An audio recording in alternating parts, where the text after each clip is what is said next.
کہ میرے ابا یوں کرتے تھے، میرے ابا یہ احسان کرتے تھے، میرے ابا میری ذرا سی بیماری میں یوں بے چین ہو جاتے تھے، یوں دوا پلاتے تھے. ماں باپ کو یاد کر کے حضرت رو پڑے. تو اللہ تعالیٰ نے یہ سکھایا کہ رب ارحمہما کما ربیانی صغیرا، اے میرے ربا، رب ارحمہما. دیکھیے اللہ نے اس دعا میں اپنی ذات میں بھی رب کا لفظ استعمال کیا. اے میرے ربا، اے میرے ربا. رب ارحمہما کا ترجمہ کیا ہوا؟ اے میرے ربا رحم کیجیے میرے ماں باپ پر. کما ربیانی، جیسا کہ پرورش کیا انہوں نے. اپنا رب ہونا بیان کیا لیکن اشارہ کر دیا کہ ماں باپ کی پرورش میری پرورش کا واسطہ ہے، دروازہ ہے. اس دروازے کا ناشکری مت کرو. کما ربیانی، جیسا کہ انہوں نے پرورش کیا آپ کی ربوبیت کے واسطے سے. ان کے ہاتھ میں آپ کا ہاتھ پوشیدہ تھا. ماں دودھ پلاتی ہے، ماں پیخانہ پیشاب کرتی ہے. یہ سب اللہ تعالیٰ کی ربوبیت کے واسطے نعمت کا شکر ادا کرنے کے لیے اللہ نے عطف کے ساتھ ان کو بیان فرمایا. واشکرنی ولی والدیک، ماتوف علیہ ماتوف کا حکم ایک ہی ہوتا ہے. یعنی جتنا شکریہ اللہ کا ضروری ہے ماں باپ کا شکریہ اتنا ہی ضروری ہے، کیونکہ ماتوف علیہ اور ماتوف میں فرق نہیں ہوتا. جملہ مفسرین، جملہ علم صرف اور نحو کے قواعد کے اماموں سے پوچھ لو کہ ماتوف علیہ ماتوف کا حکم ایک ہوتا ہے، تو جتنا شکر اللہ کا ضروری ہے ولی والدیک ماں باپ کا شکر بھی اتنا ہی ضروری ہے. اسی لیے حضور صلی اللہ علیہ وسلم نے فرمایا کہ میں لم یشکر الناس، جس نے انسان کا شکریہ ادا نہیں کیا، لم یشکر اللہ، اس نے اللہ کا بھی شکریہ نہیں ادا کیا. اب کیا کرنا چاہیے؟ فوراً جب کبھی ماں باپ کی نگاہ دیکھو تو ذرا سا ناراض ہوں، ٹوپی پیر پر رکھ دو، ٹوپی پیر پر رکھ دو، جوتے ان کو اٹھا کے سر پر رکھ دو. دیکھو آسمان والے کی رحمت تمہیں گود میں اٹھا لے گی، خوش ہو جائیں. استاد سے کبھی غلطی ہو گئی، استاد کے پیر پکڑ لو، خوش ہو جاؤ. میرے استاد مشکات جنہوں نے مجھے پڑھائی تھی، ایک دفعہ ایک بات میں ناراض ہو گئے تھے. طالب علمی کے زمانے میں کچھ کھانے پینے کے معاملے میں کچھ لوگوں نے شکایت کر دی اور میرا نام بھی اس میں درج کرا دیا کہ اس میں. تو مجھے پتا چلا کہ میرا دوستوں نے نام خواہ سرکشی میں داخل کر دیا، کھانے میں اشتراک وغیرہ کا مسئلہ تھا. تو میں نے حضرت اپنے استاد حدیث کے پیر پکڑ کر رونا شروع کر دیا. گزرے میں ان کے جو ان کا قیام کا حجرہ تھا، حضرت مولانا صاحب عبدالغنی صاحب رحمۃ اللہ علیہ کی جوتیوں میں صدقہ تھا، ورنہ ایسا توفیق نہ ہوتی. گزرے نے دیکھا آج کوئی نہیں، چپتے سے گیا، پیر پکڑ کر رونا شروع کر دیا. میں نے کہا مجھے معاف کر دیجیے، میرے بارے میں آپ کو جو اطلاع ملی ہے حقیقت تو نہیں ہے، لیکن بہرحال آپ کا دل زخمی ہوا، آپ کا غمگین دل ہوا، میں اس کی معافی چاہتا ہوں اور آپ مجھے معاف کر دیں. آج وہی استاد جب میں حاضر ہوا ہندوستان، اسی استاد نے مجھ سے کہا کہ میرے لیے دعا مانگنا کہ خدا مجھے سکون عطا کرے اور میرا خاتمہ ایمان کرو. کیوں؟ اس کو حسن ظن ہوا، استاد کو حسن ظن ہوا کہ اس نے معافی مانگی، یہ لڑکا میرا شاگرد لائق ہونہار ہوگا. حسن ظن کی راہ کو انہوں نے مجھ سے فرمایا. تو میرے دوستو، کسی معمولی مسلمان کا دل دکھ جائے، انتظار دیر مت کرو. یقین جانیے کہ حضرت مولانا شاہ عبدالغنی صاحب رحمۃ اللہ علیہ سے ایک معمولی جاہل شخص کو ذرا سی تکلیف پہنچ گئی، اس زبان سے دو چار بات کہہ دی، اس کو غصے میں نکل گیا. حضرت کو غصہ جلالی مزاج تھا، کچھ نکل گیا. بعد میں حضرت کو تنبیہ ہوئی، خیال آیا کہ آج میں نے ان کو کچھ کہہ دیا زیادہ. 1 میل گھر تھا اس کا. عصر کے بعد حضرت وہاں گئے گاؤں میں، اس کے گاؤں میں، اور حضرت نے مجھ سے فرمایا، بیچ میں کوئی راضی نہیں ہے کہ میں اتنا پریشان ہوا کہ آج اللہ کے ایک بندے پر مجھ سے ظلم ہوا، لہٰذا میں جاؤں. اثر پڑ کے حضرت گئے، ہمارے پریشانی کے راستہ بھول گئے. جب پریشانی زیادہ ہوتی ہے تو راستہ بھی بھول جاتا. تو کھیتوں میں ہوتے ہوئے صحیح سڑک بھول کر کھیتوں میں ہوتے ہوئے پہنچ گئے. مغرب کا غروب کا وقت تھا. اس کو پکڑا اور کہا یہ کہہ دو کہ میں نے عبدالغنی کی خطا کو معاف کر دیا. ایک جاہل آدمی نے اتنے بڑے عالم کا آنا، اس پر تو پسینے آ گئے. اس کا حضرت اتنے بڑے عالم ہو کر آپ یہاں آئے، آپ تو میرے باپ ہیں، اگر آپ نے کچھ کہہ دیا تو کیا بیجا کیا؟ فرمایا کہ باپ آپ سے کچھ نہیں ہوا، قیامت کے دن عبدالغنی اور تم برابر ہو گئے معاوضے میں. وہاں میری مولانا ہونے کا کوئی نہیں ہوگا، وہاں تو اللہ پوچھے گا اس کو کیوں ستایا. اس نے کہا کہ حضرت آپ بلاج تکلیف کیا آپ نے یہ کہا نہیں، جب تک تم یہ نہ کہو گے میں نے معاف کیا میں نہیں جاؤں گا یہاں سے. اس نے کہا اچھا میں نے معاف کر دیا. حضرت تشریف لائے. ایک عمل ہو گیا، ایک عمل ہو گیا کہ ایک اللہ کے انپڑھ بندہ جس کو کوئی وجاہت عزت نہیں تھی، ایک اتنا بڑا معزز خلیفہ حکیم الامت، ہزاروں مرید، بڑے بڑے نواب گورنر چھتاری، ریاست چھتاری کا نواب سعید ریاست علی گڑھ، وائس چانسلر پرنسپل اور کہتے ہیں یونیورسٹی علی گڑھ کے ایسے ایسے لوگ جس کے مرید ہوں، نواب لوگ اس کے ساتھ بیچتے ہوں، وہ ایک ان پڑھ جاہل کھیتی کرنے والے کو جا کے معافی مانگتا ہے. اور رات کو کیا نظر آیا جانتے ہیں؟ خواب دیکھا حضور صلی اللہ تعالی وسلم کی زیارت نصیب ہوئی. معمولی عمل تھا یہ، ایسا پیار آیا اللہ کو کہ حضور صلی اللہ علیہ وسلم کی زیارت نصیب ہوئی. اور ایک کشتی میں دیکھا کہ رسول خدا صلی اللہ علیہ وسلم تشریف فرما ہے، اس میں حضرت علی رضی اللہ تعالیٰ عنہ بھی بیٹھے ہیں.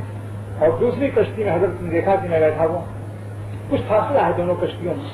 حضور صلی اللہ تعالی وسلم نے فرمایا کہ عبدالغنی کی کشتی کو میری کشتی سے جوڑ دو. حضرت فرماتے ہیں کہ آج تک اس کشتی کے جوڑنے سے جو کھٹ سے آواز آئی اس کا مزہ میری کانوں میں آج تک ہے. کسی عمل کو حقیر مت سمجھو، شاید کوئی عمل بخشش کا ذریعہ بن جائے. اپنے وظیفوں سے نوافل سے زیادہ اہم سمجھو کہ تمہاری ذات سے کسی مسلمان کو تکلیف نہ پہنچے اور کسی مسلمان کا مالی حق نہ مارو. چاہے ایک کاپی کا ورقہ ہو، ایک کاپی کا ورقہ بھی کسی کا بغیر اس کی اجازت مت نکالو. کسی دواخانے میں ہو تو اس کی دوا کا ایک چورن خوراک بھی نہ کھاؤ جب تک اجازت نہ ہو. اگر کسی بندی تاجر جنرل اسٹور میں ملازمت کرتے ہو تو بادام کے گوڑوں سے اس کے ایک بادام بھی جیب میں نہ رکھو کہ طاقت جان بناؤ. یہ جان بنتی نہیں، گرو کی اجازت لے لو. حقوق مالیہ میں کسی کا کاروبار لفافہ بھی اسے فاؤنٹن پن اور روشنائی بھی نہ استعمال کرو. حقیر سے حقیر چیز بلا اجازت. ہاں اگر یقین کامل ہو کہ ان کو خوشی ہوگی استعمال سے تو پھر وہاں اجازت نہیں. مگر یقین ہو ظن غالب اقرب با یقین، ظن غالب اقرب با یقین، یہ حضرت شاہ عبدالغنی صاحب کے الفاظ ہیں رحمۃ اللہ علیہ. یقین سے قریب سبحان اللہ ہے. اچھا بھائی اب رہ گیا بیوی کا بھی معاملہ سن لیجیے. بیوی کے حقوق میں بھی اس کے نماز نہ پڑھنے، روزہ نہ رکھنے، شریعت کے خلاف چلنے میں اسے تنبیہ کرتے رہو، کتاب دینی سناتے رہو. بچے اولاد اگر نالائق ہیں ان کو بھی کتاب سناتے رہو. سختی کرو لیکن اتنی نہ کرو کہ وہ تمہارے ہاتھ سے بھاگ جائیں. بعض لوگ کہتے ہیں کہ ہم دعائے قنوت کے اندر آتے وقت اللہ سے یہ وعدہ کرتے ہیں دعائے قنوت میں کہ نہ تو رکو میں یفجروں کا، اے خدا ہم چھوڑتے ہیں ان کو جو تیری نافرمانی کرتے. پھر مولانا صاحب آپ کیوں ان لڑکوں کو اپنے ساتھ لگائے ہیں جبکہ آپ کے بیٹے داڑھی منڈا نہیں رکھتے، نماز نہیں پڑھتے؟ کیا دلیل ہے آپ یہ اللہ سے جھوٹ بولتے ہو روزانہ؟ تو اس دعائے قنوت کا ترجمہ پڑھ کر کے لوگ بہت سے خاندان غم میں مبتلا ہو گئے. لوگوں نے اپنی بیویوں کو طلاق دے دیا، کسی نے اپنے بیٹوں کو نکال دیا. لیکن حضرت کاش کی یہ لوگ اہل اللہ اور علماء ربانیین محققین سے اس کی تحقیق کر لیتے کہ آیا حدیث کا مفہوم کیا ہے. حکیم الامت مولانا اشرف علی صاحب خانوی رحمۃ اللہ علیہ فرماتے ہیں کہ نظروں کو میں یفجروں کا میں جو فجور ہے اس فجور سے مراد فجور اعتقادی ہے، یعنی جس کا عقیدہ خراب ہو جائے، نعوذ باللہ قادیانی شیعہ کوئی بدعتی کوئی ایسی بات ہو جائے، کھلا کوئی مشرک ہو جائے، اس کو ترک کرنا فرض ہو جائے گا. لیکن اگر فجور عملی ہے، نماز نہیں پڑھتا ہے تو اسے ملا کے رکھو، اس کے پر محنت کرتے رہو، دعائیں مانگتے رہو، پیار سے سمجھاتے رہو. کبھی تھوڑی سی ڈانٹ بھی دیا، کبھی پیار بھی کر لیا، کبھی ایک گال کو ایک تماچا مار دیا، کبھی دوسرے گال کو پیار بھی کر لیا، کبھی ایک ڈنڈا مارا تو ایک لڈو بھی پکڑا دیا. سختی نرمی موسم ہونا دیکھو کتنی اس نے برداشت کی. آپریشن روم میں آپریشن اسی وقت تک جائز ہے جب تک کہ مریض ہے ہاتھ اٹھ کے کمرے آپریشن روم سے بھاگ نہ جائے. کیوں بھائی آپ نے ایسا چھوڑا پہلے ہی دکھایا تو وہ فارم سنایا نہیں اور لمبا سا چھوڑا دکھایا وہ کے بھاگے، کیا کرو گے؟ تو اس لیے پہلے تو عشق محبت کا تو فارم سناؤ، اپنا اخلاق کی بلندیوں سے اس کو اپنا ایسا دیوانہ بناؤ کہ تمہاری سختیاں اسے گلاب جامن والے. حضرت شیخ عبد القادر جیلانی رحمۃ اللہ علیہ فرماتے ہیں کہ شیخ کو بھی سختی اس وقت جائز ہے مرید پر جبکہ مرید اتنا عاشق تمہارا ہو جائے کہ تم اس کے ڈانٹ ڈپٹ ہے اسے ایسا مزہ معلوم ہو جیسے کسی بھوکے کو چپاتیاں اچھی معلوم ہو. ہاں ایک بات اور یاد آئی، بعض لوگ مولوی بننے سے پہلے ہی، اللہ والے بننے سے پہلے ہی بس ان کو یہ دھن ہوتی ہے دعوت دعوت دعوت دعوت دعوت اللہ سے.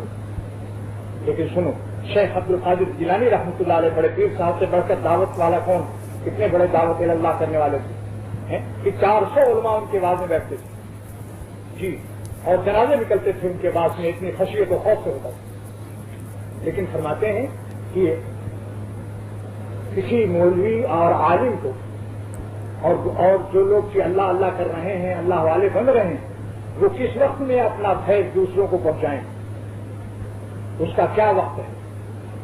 فرمایا کہ ایک منٹ کا نل کے نیچے رکھ دو. ایک آدمی اپنے شیخ سے دین سیکھ رہا ہے، اللہ کی محبت سیکھ رہا، اور فوراً سکھانے لگے تو فرمایا کہ پہلے ایک مٹکا رکھو نل کے نیچے، اس میں قطرہ قطرہ گر رہا. جب مٹکا بھر کے چھلکنے لگے، اب اس مٹکے سے دوسروں کو دو.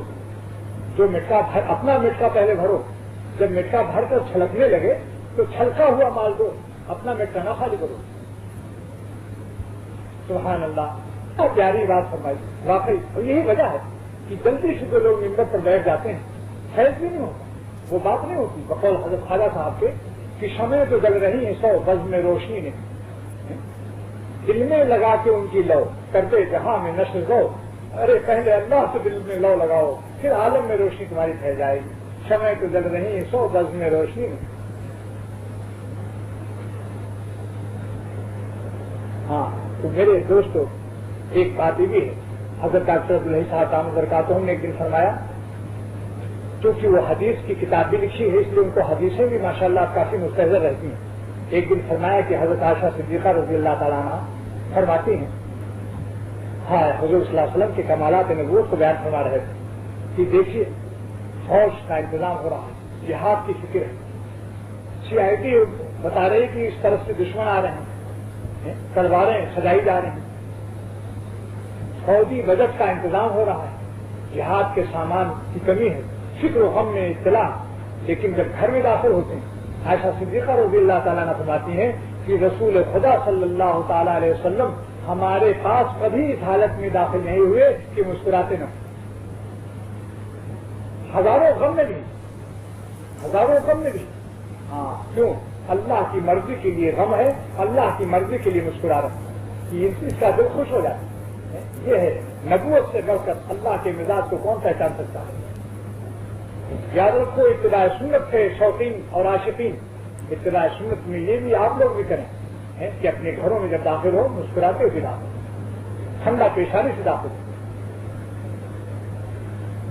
بعض لوگ باہر تو خوب خوش آتے ہیں، دوستوں میں ہنستے ہیں 12 بجے رات تک ہوٹلوں میں بیٹھے ہوئے، لیکن جب گھر میں گئے تو پھر جنید بغدادی بن کے داخل ہوتے ہیں. ایسا منہ سکوڑے بھی کہ معلوم ہوتا ہے کہ عرش عظیم سے جبریل علیہ السلام تشریف لا رہے ہیں.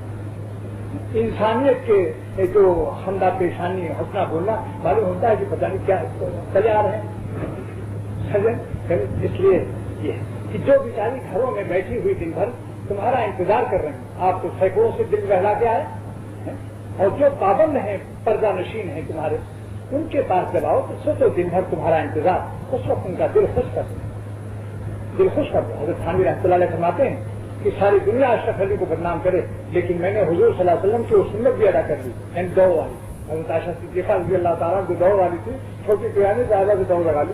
حالانکہ بڑی پیرانی صاحبہ تو بدھی ہو گئی تو ان سے انتاری دوڑ دیتی، چھوٹی پیرانی صاحبہ سے وہ سنت ادا کری. اور اس کا اعلان بھی کر دیا، اور میں ہنستے رہو لوگ، ہم سنت کی اتباع پر ہنسنے کا بھی خوف نہیں کرتے.